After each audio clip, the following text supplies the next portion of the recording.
Bienvenidos al especial de Halloween de Mr. Geek, aquí desde el mundo de Adri. Y en esta ocasión tenemos grandes historias. Yo soy su anfitrión desde el inframundo, Adri Kiyawa. Y ahora sí, ¿cómo la están pasando en este mes del terror?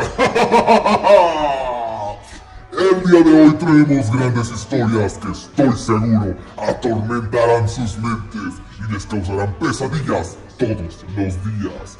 No sin antes les recuerdo que pueden suscribirse y activar la campanita de notificaciones si es que nos ven desde YouTube. O por el contrario, recordarles que también nos pueden escuchar desde Veo Radio, en donde también tenemos las redes sociales tenebrosas, en donde pueden ir a conocer diferentes demonios y espectros, como lo son Facebook, Veo Radio, Twitter, Veo-Radio, Facebook, Grupo Educativo Univo, Twitter, Unir, Veo, y el Instagram recientemente reactivado, Veo Radio. Así que, ¿qué les parece si apagamos las luces, toman una linterna y nos sumergimos en las profundidades rumbo al infierno? Pues esto es Mystery Geek. Comenzamos con la primera sección.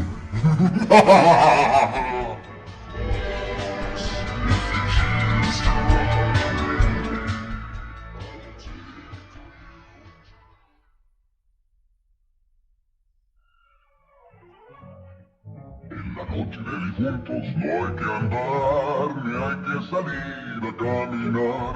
Fantasmas hay que nos dan horror. Para comenzar este primer bloque, contaremos dos historias que han marcado la historia del Halloween sin duda alguna. Pero comenzaremos con alguien que galopando va durante la noche, con linterna en mano, sin siquiera poder ver dónde va su camino, pero que encontrará a sus víctimas con o sin motivos y se las llevará directo al infierno. Y estoy hablando de que comenzaremos este especial hablando de la leyenda del jinete sin cabeza.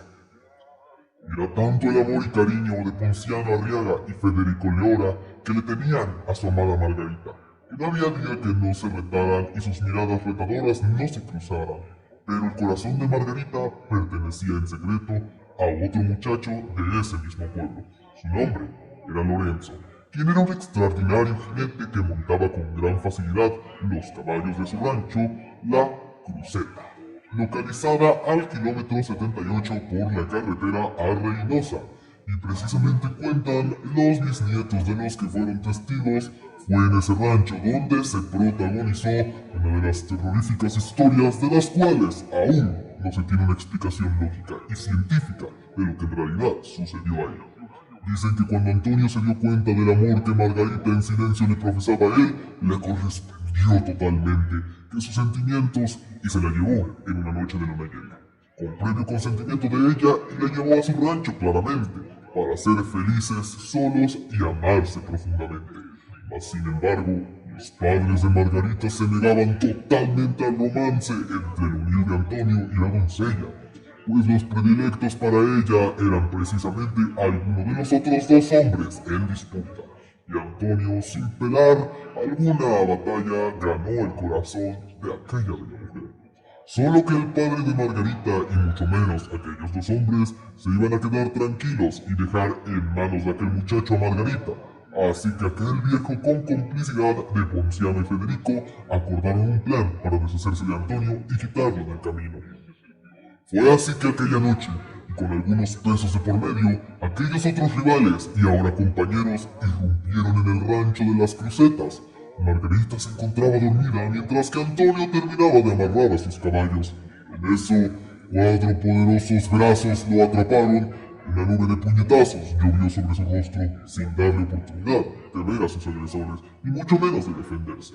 La golpiza fue tremenda, al grado de que los golpes y los gemidos de Lorenzo Antonio lo despertaron. Pero cuando quiso salir, solo atinó a ver a uno de los agresores, agarraba a Antonio fuertemente, el otro no dejaba de darle golpes, hasta dejarlo caer como un guñapo. La chica, del susto, se quedó paralizada ante tremenda golpiza y no sabía qué hacer. Como tiro de gracia, una filosa hoja de un machete que uno de aquellos desgraciados cargaba brilló a través de la luna para pasar finalmente por el cuello de aquel joven brutalmente asesinado. La cabeza de Lorenzo Antonio rodó por el césped limpiamente ante el asombro mudo de Margarita. Ahí fue cuando su garganta dejó escapar un grito de horror e impotencia. Aquellos cobardes, al descubrirla, la tomaron y se la llevaron, no sin antes echar un vistazo al cuerpo decapitado de Antonio, y esbozando una cínica sonrisa en complicidad, se retiraron de aquel lugar, sin darse cuenta estos que la cabeza del muchacho, con la leve luz de la luna, alcanzó a distinguir los rostros de sus asesinos. La noticia del asesinato se dio a conocer a nivel regional, mas nunca se supo de los asesinos, y así estos recibieron el dinero acordado por el padre de Margarita. Ahora solo quedaría pendiente la disputa entre ellos sobre quién sería el merecedor del corazón de aquella chica, quien por cierto, al paso de los días, se le vio marchita y seca. No pasó más de una semana cuando en una noche se oyó y vio galopar cerca de aquel pueblo un caballo negro. Pero la sorpresa es que los que lo vieron no daban crédito cuando vieron que el hombre que lo jineteaba no tenía cabeza. Una hora después, el cuerpo de Ponciano Arriaga se localizó decapitado y tasajeado en los atajos de aquel pueblo, mientras casi al mismo tiempo, cerca de la casa de Margarita, hallaron el cuerpo inmóvil y con la misma suerte del Ponciano de Federico Loera. Los dos fueron decapitados de la misma manera. Afuera de la casa de Margarita se encontraba un remolino de gente, entre curiosos, algunos de la policía montada y una avalancha de reporteros, pues la puerta principal de madera de la casa fue quebrada y dentro apareció el cuerpo del padre de Margarita. Aparentemente su cuerpo sin sangre ni huellas de violencia, pero sí en su rostro reflejado antes de morir, tuvo la impresión más fuerte de su vida, que fue lo que le causó el infarto que lo condujo hacia su muerte. Finalmente, aquellos canallas pagaron caro sus malditas acciones y la osadía de invadir un amor puro, pagando con la misma moneda la muerte. Pero la gente extrañada se preguntaba, ¿quién los mató? ¿Tenían algo que ver con el asesino del joven Lorenzo Antonio? ¿Dónde pudo quedar Margarita? ¿Se la llevó el jinete? ¿Por qué desapareció? ¿Ya fue la causante de todo esto? ¿O está muerta? Nadie supo responderse a esas preguntas, ni mucho menos con el paso del tiempo que lo aclaraba. Pero cuentan algunas versiones, y casi la mayoría coincide, que aquella noche el jinete sin cabeza apareció para vengarse de sus asesinos, y que si en vida le arrebataron al amor de Margarita, más allá de la muerte, no pudieron lograrlo, pues el jinete sin cabeza, además de cobrarse la mala jugada, se llevó a su amada lejos, muy lejos.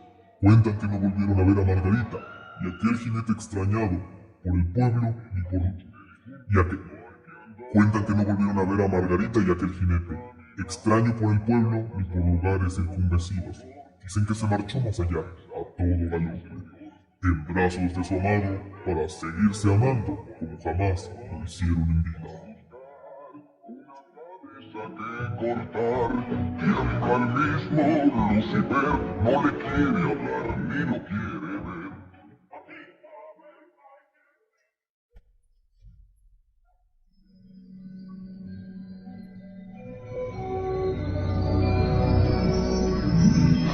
Little children, I'll take thee away. Para continuar las historias de este primer bloque, hablaremos directamente de hechizos, brujería y magia. Caeremos bajo los encantos de una hermosa melodía y conoceremos la triste historia de cientos de personas que murieron injustamente juzgadas por gente que entró en paranoia colectiva. Pues estoy hablando de que contaremos la historia de los casos de las brujas de Salem. En la Europa del siglo XVII fueron miles las mujeres que ardieron en la hoguera acusadas de brujería tras ser sometidas a horribles torturas. Mucho se ha escrito sobre la barbarie y el fanatismo religioso en el continente europeo, pero menos conocidos son los actos del mismo tipo que se cometieron en la América colonial. Hacia el año 1620, los primeros colonos procedientes de Inglaterra y los Países Bajos llegaron a las tierras de Nueva Inglaterra, conocidos como los Padres Peregrinos. Fundaron las primeras colonias como Connecticut, Boston y Springfield. En aquellas tierras donde vivían los indios mohicanos, Pocmontú, Massachusetts, se produjeron cerca de una 20 de casos de brujería, aunque el más reconocido, cruento e impactante fue el que tuvo lugar en el poblado de Salem, en la colonia inglesa de Massachusetts. El reverendo Samuel Parris se había trasladado de Boston a Salem, con sus hijos Thomas, Elizabeth y Susan, además de su sobrina Abigail, la cual había perdido a sus padres asesinados por los indios. Junto a ellos vivía una esclava llamada Tituba, junto con su marido John Indian, la cual se encargaba del cuidado de los niños. El reverendo Parris vivía obsesionado por ganarse el amor de Dios y el respeto de los habitantes de Salem, pero su escasa habilidad en el trato a su familia, a la cual imponía una férrea disciplina, y su carácter desconfiado y arrogante le hacían sentirse señalado y acosado por sus vecinos. En febrero de 1692 empezaron a sucederse algunos extraños hechos en la pequeña población de Salem. Enclavada entre pantanos y habitada por trabajadores puritanos, perturbadores testimonios y blasfemias y maldiciones escandalosas, visiones de niñas desnudas encendiendo velas en el claro del bosque, mientras invocaban a supuestos demonios y frotaban lascivamente sus cuerpos unas con otras, pusieron a todos los vecinos en estado de alerta. A Tituba, la esclava negra de la familia Parris, le gustaba contar historias misteriosas a las hijas del reverendo y a sus amigas, así como practicar viejos rituales vudú. A menudo, estas historias y rituales ancestrales chocaban con la moral puritana de aquellos niños y empezaron a encender la imaginación de las adolescentes Betty Parris y Abigail Williams. Un día, estas fueron sorprendidas bailando desnudas en el bosque mientras Tituba realizaba sobre un caldero rituales vudú de las Barbados de su tierra natal. Según cuentan las crónicas de la época, las dos niñas empezaron a sufrir convulsiones en público, a pronunciar palabras y frases sin sentido, a estallar en llantos súbitos y sin motivo aparente, y a tener comportamientos bestiales. En realidad, es muy posible que las dos niñas intentaran ocultar sus juegos sexuales, a los que muy pronto se unió Ann Putman, una niña de 12 años, hija de una de las familias más ricas de la población. De hecho, Ann contó que una vez, estando en el bosque, luché contra una bruja que quería decapitarme. No hay ningún problema físico que cause ese comportamiento. No hay dudas de que se trata de la influencia directa del demonio. Con estas palabras diagnosticó William Blind, el médico de Salem, a las niñas afectadas en tan extrañas dolencias. Toda la población de Salem, incluido el reverendo Parris, creían que las brujas eran causantes del juego.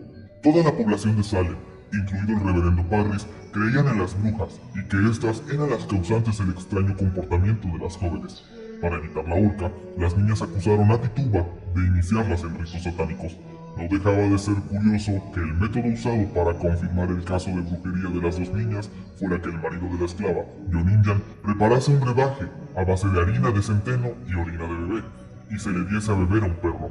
Si el pobre animal desarrollaba los mismos síntomas que las presentes embrujadas, el diagnóstico quedaría confirmado. Declaraciones y acusaciones fueron las que sucedieron en febrero de 1962. Se inició el juicio a cargo del magistrado Jonathan Corwin y de John Hartman, quienes debían directamente el origen de las posesiones diabólicas. Con la sala llena de público, se inició la sesión en la que los dos magistrados presenciaron a la hija de Parris y a su sobrina para que señalaran a los culpables. Aquella situación dio lugar a una serie de acusaciones infundadas en las que cada uno acusaba al más indefenso o quien tenía más antipatía. La primera acusada fue Tituba, que para salvarse de las crueles torturas a las que iba a ser sometida, confesó públicamente: «He visto al diablo en el bosque. A veces toma la forma de un hombre muy alto de pelo negro, o de un perro negro, o de un cerdo. He visto un pájaro amarillo besar el dedo de otra bruja. Y Betty, Abigail, Ann Putman, Sarah Osborne, Sarah Good están al servicio de Satanás. Y he visto el nombre de otros vecinos en el libro del mal», según aclaró la misma esclava, el libro del cual aludía y en el cual figuraban todos los nombres de las brujas que había en Salem. Se le había entregado un nombre misterioso. Tras declararse culpable, Tituba fue condenada a prisión y estuvo un año recluida. Por su parte, Sarah Osborne, una anciana, y Sarah Good, una indigente, que también habían sido acusadas, fueron ahorcadas al confesar su culpabilidad. Posteriormente, otra mujer, Martha Corey, siguió la misma suerte y fue acusada sin fundamento, tal vez a causa de envidias o algunas redencillas entre los aldeanos, y su esposo, Hills Corey, murió en prisión mientras era torturado. el reverendo George Burroughs fue acusado a sí mismo por la familia Putman, porque según relató Ann Putman, su espíritu aparece en mis sueños y dice que es el líder de los adoradores de Satanás, que mató a sus dos primeras esposas y que embrujó a los soldados que combatían a los indios en las fronteras de Maine. Otra aldeana, Susan Martin, fue acusada por un vecino porque creían que había embrujado sus bueyes, y John Alden, otro de los habitantes de Salem, fue acusado de ser el hombre que supuestamente había entregado el libro con los nombres de las brujas a Tituba. El 2 de julio de 1692, el juez William Stone envió a la horca a Bridget Bishop, una mujer que 12 años antes había sido declarada inocente del cargo de brujería y cuyo único pecado había sido tener un carácter extrovertido y haberse casado 3 veces. Otra mujer, Rebecca Nurse, fue también acusada.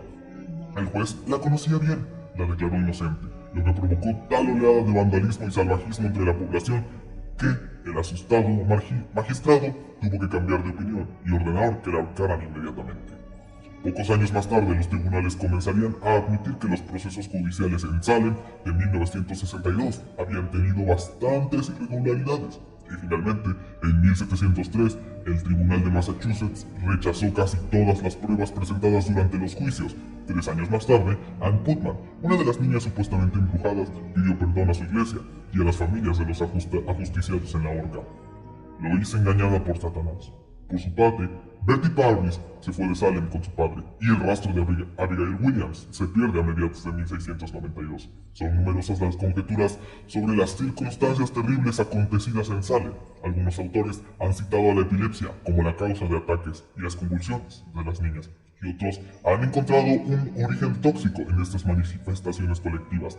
Para algunos historiadores, la fuente de todos estos síntomas estaría en una intoxicación con cornuzuelo del centeno, una enfermedad conocida por ergotismo o fugo de San Antonio, cereal con el que se elaboraba el pan y que posee una toxina, la ergotomina, de la que deriva el LSD o ácido lisérgico.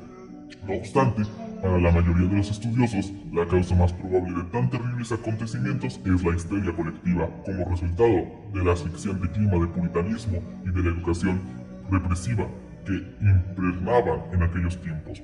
La historia había sido definida pocos años antes de los sucesos de Salem como la gran simuladora por el médico inglés Thomas Cindy, por ser un mal capaz de simular un gran número de enfermedades orgánicas. Como hemos visto, la injusticia y la histeria colectiva condenaron a las almas de cientos de personas inocentes.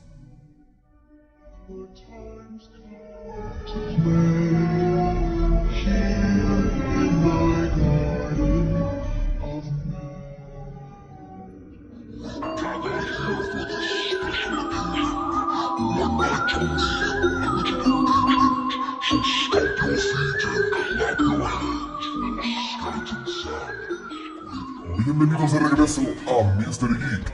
¿Qué tal les parecieron las primeras historias del bloque 1 donde conocimos varias de las versiones de momentos que han marcado el Halloween, como fueron la historia del jinete sin cabeza o la historia de las brujas de Salem? Sin embargo, vámonos a un toque menos realista, pues hemos de entrar en esta ocasión a Creepypasta, por lo cual les traigo una historia bastante divertida que yo creo que les helará un poco los huesos o por el contrario les dará quizá un poco de curiosidad, pues la historia está algo interesante. Esta lleva por nombre El Halloween no siempre es divertido. Todo empezó una noche de Halloween. Estaba preparando mi traje cuando terminé. Agarré la funda de mi almohada para recoger caramelos mientras esperaba a mi amigo Nathan. Empecé a ver la televisión cuando por fin Nathan tocó el timbre. Salí afuera corriendo. Al abrir la puerta reconocí al instante de que era su disfraz. Slenderman. El mío era de Ben Drowen. Salimos afuera y había mucha gente. Empezamos a pedir caramelos como cualquier otro chico. Fuimos muy lejos de mi casa. Durante el recorrido, una casa nos llamó sutilmente la atención. Tocamos el timbre. A pesar de que la puerta estaba abierta, entramos pensando que nos asustarían y luego nos darían los caramelos. No fue así. Entramos al living y las luces se fueron. Y ya me cansé de esa broma, así que grité: «¡Ya sale ahí! ¡Danos los caramelos!». Una maligna voz nos respondió: «Tranquilo, no estás solo, y tu amigo te mira desde arriba», dijo. Miré a mi derecha, vi a Nathan muerto, con los ojos y dedos arrancados. Lo miré con ojos como platos. No podía creer que Nathan hubiera muerto tan rápido sin que me diera cuenta. Siempre fue el más alto y el más fuerte. ¿Por qué lo mataste? Para llenarte el alma de miedo, me respondió. Esa voz tenía razón. Yo tenía mucho miedo. De repente, una mano huesuda me arañó la pierna destruyendo el traje de Ben Drowen. Miré hacia adelante. Lo que vi fue al mismo Ben, que al momento desapareció. Corrí de la casa, pero el barrio estaba protegido con una reja. No podía salir. ¿Por qué huyes? Quédate para acabar igual que tu amigo Slendy. Me dijo. Supe que estaba hablando de Nathan. Pero como hace unos minutos Slenderman apareció y luego desapareció. ¿Qué quieres de mí? Grité. Solo quiero que me mires a los ojos. Una criatura blanca apareció frente a mí. Tenía los ojos ensangrentados, al igual que sus manos. Gritó muy fuerte. Me rompió el tímpano por lo que me sangraba el oído. Ya no podía escuchar nada, pero de alguna razón o de alguna circunstancia podía escuchar a la criatura que me susurraba. Muerta en la tierra y en el cielo. Me lava la sangre. Con su huesuda mano me lastimó la garganta. Fue un corte muy profundo. Asustado, me toqué la garganta. Estaba lleno de sangre. Caminé hacia atrás hasta tocar la reja. En ese momento, Slenderman, Ben Drowen, Jeff the Killer, entre otros aparecieron. Me asusté tanto. Estaban todos mirándome. Miré al cielo. Empezó a llover al momento. Cerré los ojos. Cuando los abrí ya no estaba ninguno. Solo estaban los cuerpos de Nathan, mi madre, mi padre y mis hermanos. Me tiré al piso y los miré. Tenían sus órganos esparcidos por su cuerpo. Empecé a llorar de nuevo y aparecieron y me dijeron: cuídate por donde te metes. La puerta se abrió y corrí a la comisaría más cercana. Llegué a duras penas y les expliqué a la oficina lo que me ocurrió. El día siguiente estaba en el hospital y me dijeron que toda mi familia había muerto y que no pudieron hacer nada para encontrar al asesino. Ese mismo día morí porque ya no tenía sangre. Esa fue mi historia, y tengan en cuenta que Halloween no siempre es divertido. Y como podemos ver, pues esta creepypasta también nos deja una lección muy importante. A pesar de disfrutar de la fiesta, no hay que entrar en lugares desconocidos, puesto que las cosas podrían salir mal. En este caso fue una historia poco realista, sin embargo, tristemente la sociedad actual puede ser más aterradora que una historia de terror. Y con esto damos por finalizado el bloque número 2.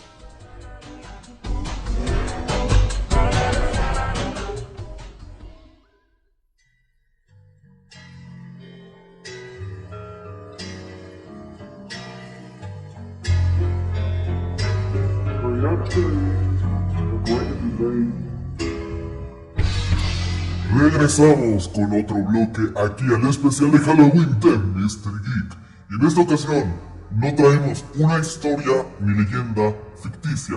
Por el contrario, traemos algo bastante crudo. Pues es una situación que se vivió realmente y que provocó pánico no solo en los Estados Unidos, sino en el resto de países que celebran el Halloween y en el norte de México. Pues esta situación afectó gravemente, pues fue el caso de un asesino serial, la escalofriante historia del asesino de Halloween. La peor pesadilla de cualquier padre o madre se hizo realidad en una pequeña población de Texas en 1974. Así que acompáñenme a conocer esta trágica noticia que sucedió en un poblado de Texas. Este artículo cabe señalar que se publicó originalmente en Vice USA, por lo cual la situación es completamente real y de hecho cabe señalar que provocó una ola de búsqueda de caramelos para evitar más envenenamientos, pues esta situación afectó muchísimo. En la noche de Halloween de 1974, los niños de Deer Park, Texas, salieron a la calle a llamar a las puertas de los vecinos. Ronald Clark O'Brien, óptico de profesión, acompañaba a sus hijos, Timothy de 8 años y Elizabeth de 5, en su recorrido por las casas del barrio. Junto a ellos estaban también Jim Bates, vecino de Brian, y su hijo. Una de las casas que se aproximó, el grupo tenía todas las luces apagadas, pero los niños llamaron a la puerta de todas formas, demasiado tentados por la remota posibilidad de recibir caramelos, pero nadie salió a recibirles, o bien no había nadie en casa o sus ocupantes se estaban escondiendo. Impacientes, los niños se fueron a probar suerte a otra casa, y Jim fue tras ellos. O'Brien se quedó solo. Al cabo de un rato, O'Brien se unió a los demás y les anunció que tenía buenas noticias, al tiempo de que se sacaba un puñado de barras de caramelo ácido. Al parecer, sí había alguien en casa que estaba a oscuras. O'Brien repartió los dulces, uno para cada uno de los niños presentes, y otro para el hijo de Jim, y también otro para un muchacho de 10 años que O'Brien conocía de la iglesia y que pasaba por ahí. Antes de irse a la cama, Timothy O'Brien recibió permiso para comerse una de las chucherías que había recogido esa noche, y escogió una de las barras de caramelo. El azúcar se había enganchado a las paredes del tubo, y su padre tuvo que ayudarlo a despegarlo antes de poder darle el primer bocado. Timothy se quejó de que el caramelo estaba muy ácido, por lo que O'Brien le puso un vaso de Kool-Aid para que se quitara el mal sabor. Menos de una hora después, Timothy murió. Casualmente esa noche yo estaba trabajando en admisiones de la policía, recuerda décadas después Mike Hinton, ex fiscal del condado de Harris. En una conversación telefónica me llamaron del departamento de policía de Pasadena y me dijeron que un niño de 8 años había muerto. Lo llevaron corriendo al hospital, pero ya había muerto. Para avanzar en su investigación, Hinton llamó al Dr. Joseph E. Jackin, jefe de forenses del vecino condado de Harris. Le expliqué la situación y lo primero que hizo fue preguntarme a qué olía el aliento del pequeño, dijo Hinton. Una llamada a la morgue reveló que de la boca del pequeño Timothy surgía un olor como a almendras. El cianuro, concluyó Jackins. La autopsia de Timothy corroboró las sospechas del forense. Un patólogo dijo que el niño había ingerido suficiente cianuro como para matar a 2 personas. Análisis posteriores revelaron que los 5 primeros centímetros del caramelo habían sido impregnados en este veneno. La policía consiguió recuperar las otras barras de caramelo antes de que ninguno de los niños tuviera tiempo de probarlos y advirtió a quien quiera que fuera responsable de aquello que había usado grapas para volver a colocar el envoltorio de los caramelos tras haberlos envenenado. Eso fue lo que salvó la vida a otro niño esa noche, recuerda Hinton. Lo encontraron en la cama con el caramelo en la mano, pero no había tenido la fuerza suficiente para quitar las grapas y abrirlo. O'Brien había contratado policías de seguro para sus 2 hijos por un valor de $10,000 por cada uno, y que un mes antes de Halloween había ampliado la cobertura de ambas en $20,000. La policía acompañó a O'Brien al barrio en el que habían estado los niños haciendo truco o trato para que les indicara cuál era la casa en la que les dieron las barras de caramelo, pero O'Brien estaba conmocionado. No fue capaz de reconocer la casa y aseguró que nunca había visto la cara del responsable, que simplemente abrió la puerta y le entregaron los caramelos. Los investigadores empezaron a sospechar. Pasaron los días y la frustración iba en aumento, prosiguió Hinton, así que volvieron a llevarse a O'Brien a la zona y esta vez fueron mucho más duros con él. La táctica funcionó, O'Brien pareció recuperar la memoria y señaló la casa. El hombre que la ocupaba no estaba, por lo que la policía acudió a su lugar de trabajo, el aeropuerto William Hobby en Peck, Houston, y lo arrestó delante de todos sus compañeros. El misterio estaba resuelto, caso cerrado, pero había un detalle. El hombre tenía una coartada.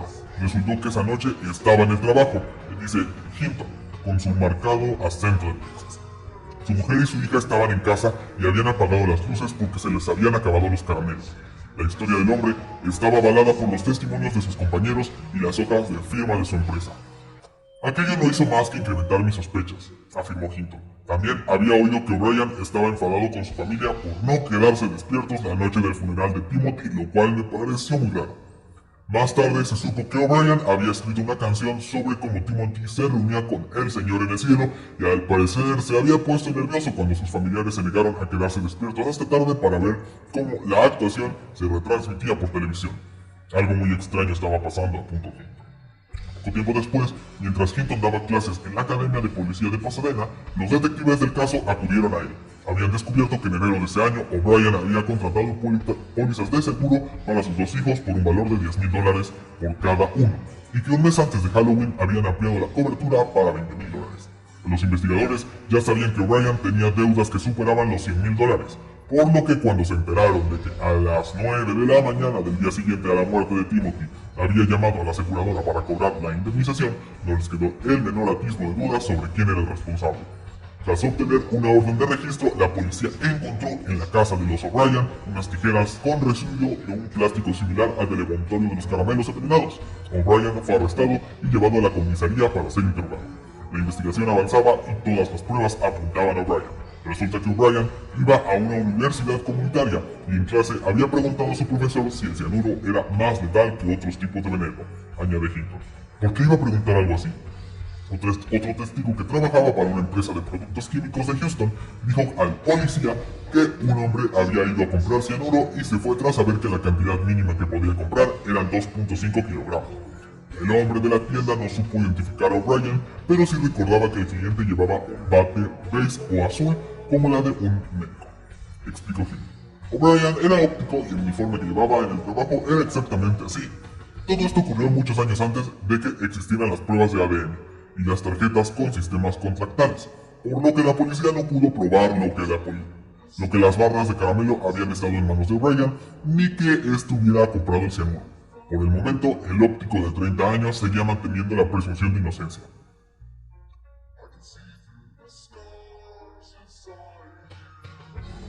Hinton recuerda el caso con total claridad, pese a que había pasado décadas desde que ocurrió. A O'Brien le gustaba ser el centro de atención, apunta. Yo creo que incluso disfrutó siéndolo durante el juicio. O'Brien se declaró inocente y sus abogados atribuyeron el cianuro en los caramelos a algún malhechor, un individuo enfermo, que se sirvió de la fiesta de Halloween para envenenar a niños incautos. Sin embargo, tanto amigos como familiares y compañeros de trabajo testificaron contra el hombre, al que la empresa había bautizado ya como Candyman. Y el 3 de junio de 1975, tras 45 minutos de deliberación, el jurado popular declaró a O'Brien culpable del asesinato y de 4 tentativas de homicidio. Una hora más tarde, fue sentenciado a pena de muerte en la silla eléctrica. Desde el caso de Deer Park, e incluso antes, en Halloween suelen correr rumores de que circulan caramelos de dudosa procedencia que contienen cristales rotos o cuchillas o que realmente son pastillas de éxtasis camuflajeadas. Sin embargo, hasta el momento, nada sugiere que los padres deban preocuparse por esto sea cierto. En el año 2000, un hombre de Minneapolis fue acusado de haber metido agujas en las barritas de chocolate que daba a los niños para el truco o trato, aunque su única víctima fue un adolescente que sufrió un ligero pinchazo con una de esas agujas ocultas. Desde el caso de Timothy O'Brien, no se ha vuelto a saber de más casos de niños que hayan muerto por consumir chucherías envenenadas. Los recursos presentados por la defensa de O'Brien durante una década fueron desestimados. El 31 de marzo de 1984, agotados ya todas las vías de apelación, O'Brien fue ejecutado por su crimen. Por aquel entonces, la Corte Suprema de los Estados Unidos consideraba la silla eléctrica un castigo demasiado cruel, por lo que se utilizó el método de la inyección letal para acabar con la vida de O'Brien.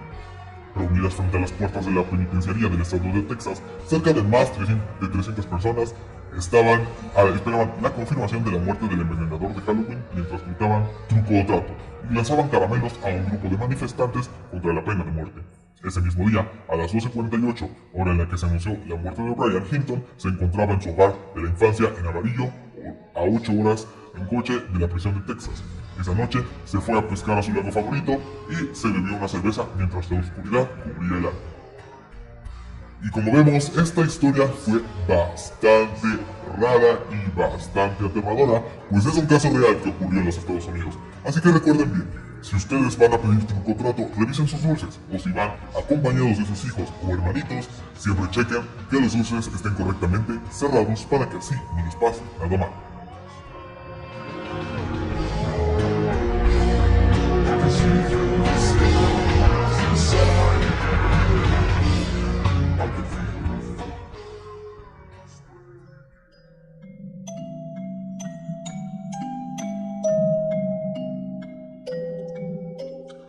Y continuamos aquí en el especial de Halloween con el último bloque. Y en esta ocasión traemos un lugar bastante embrujado, o más bien una región, pues nos trasladaremos hacia el norte de España, donde hablaremos de una de las leyendas más escabrosas y aterradoras que habrán escuchado alguna vez. Y estoy hablando de la lúgubre Santa Compaña. Según una arraigada leyenda, esta tenebrosa procesión de ánimas en pena, conducida por una persona viva, ha procesado por los pueblos del noroeste de España, sembrando el terror durante siglos. A su paso, cesan previamente todos los ruidos de los animales en el bosque. Los perros anuncian la llegada de la Santa Compañía, aullando de forma desmedida. Los gatos huyen despavoridos y realmente asustados. Conocida también como Huespera, Estada, Campaña o Gente de Merti, la leyenda de la Santa Compañía se encuentra muy arraigada en las tradiciones y leyendas del norte de España. En ella se menciona la aparición de un grupo de muertos o de almas en pena, ataviados con túnicas negras, con capucha, que vagan por los caminos durante la noche. Cada fantasma porta una vela encendida y a su paso un aroma a cera o incienso impregna el ambiente. Su aparición era sinónimo de tragedia y aviso de muerte, tal y como indicaron varios autores en sus relatos a lo largo del siglo XI y siglo XII. Es difícil asegurar cuándo y dónde nace la leyenda de la Santa Campaña. La misma historia se ha escrito innumerables ocasiones y todas ellas presentan variaciones que la hacen diferente, lo que dificulta poder conocer su origen.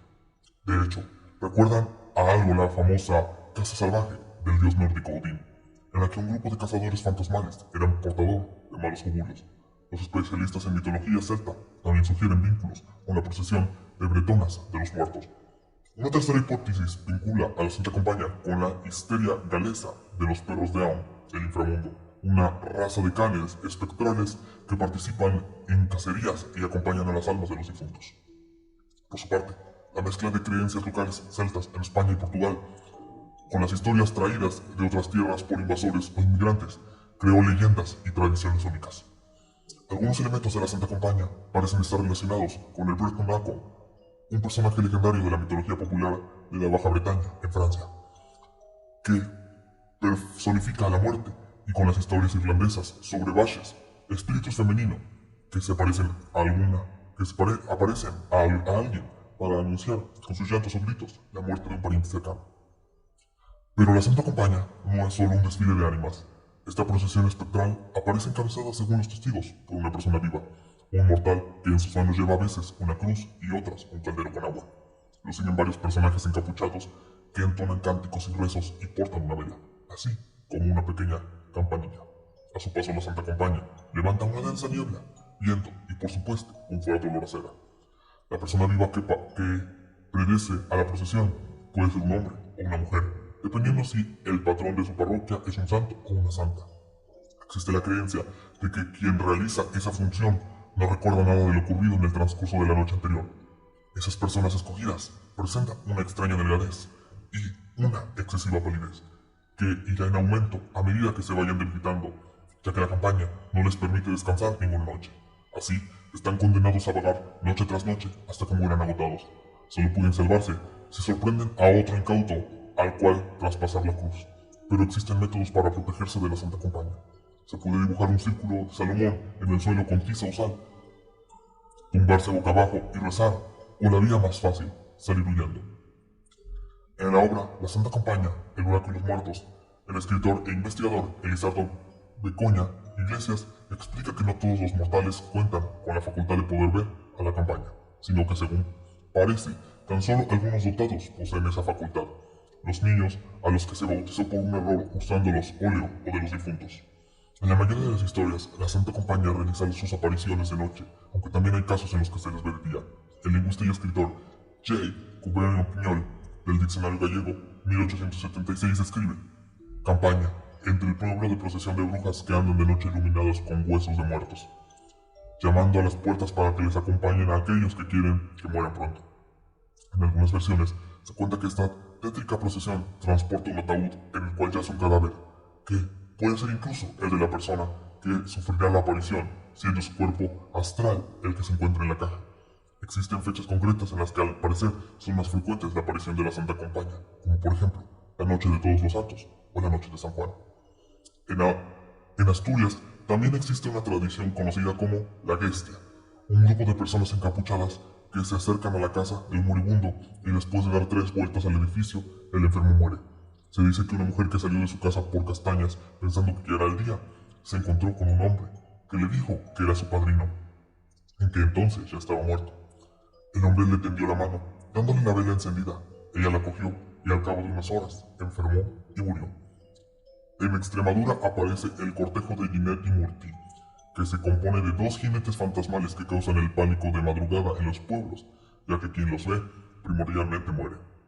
En Zamora está la Estada, una mujer que vaga por los caminos y los cementerios. No tiene rostro y su olor recuerda a la humedad de los sepulcros. En León se conoce como la hueste de ánimas. Pero no todo está perdido si nos encontramos con esta procesión mortal. Además de trazar un círculo en el suelo o salir huyendo, hay otro método infalible para protegerse de la Santa Campaña.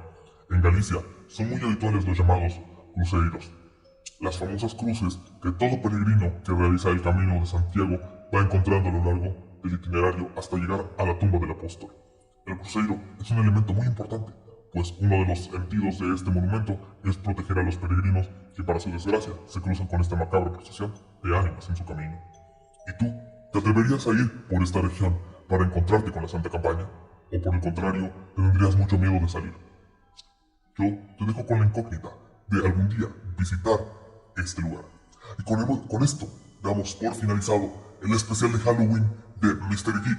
Más no tienten la suerte, puesto que en YouTube encontrarán todavía más de este especial de Halloween. Y si nos sintonizan a través de Veo Radio, recuerden que hay más programas de terror que les helarán los huesos.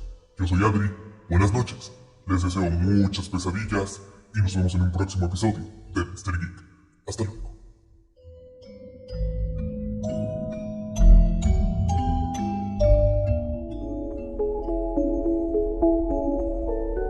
Si decides creer o no, queda bajo tu propio riesgo, pero la verdad es que las sombras esconden muchos misterios. Si no te fijas bien en la oscuridad, alguien te podría atacar y entonces tu historia en este programa podría terminar.